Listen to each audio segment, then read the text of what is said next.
Distribute theory and numericals for this subject. EM. अरे simple theory 20%, numerical 80%.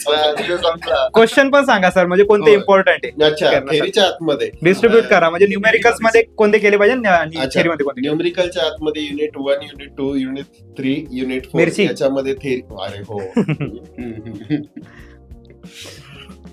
थोडीच Sign टाकून.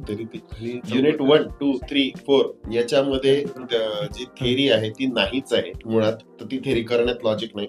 Unit 5 मध्ये सुद्धा न्यूमरिकल्सच आहेत, पण कधी कधी थेरी विचारण्यात येऊ शकते. तर या थेरीमध्ये एकच पॉइंट इम्पॉर्टंट आहे, इम्पल्स मोमेंटम थेरम.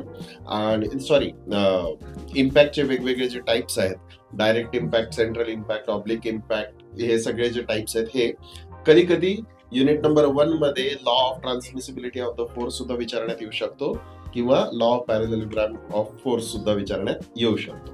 पण बाकी याच्यामध्ये काय म्हणतात त्याला, थेरीचा काही प्रकार नाही. जास्तच जर झालं तर ट्रसेसमध्ये झिरो फोर्स मेंबर कसा फाइंड करायचा याच्या बाबतीत थेरी येऊ शकते, पण त्याचा चान्स हो. खूप रेअर. ओके. ओके.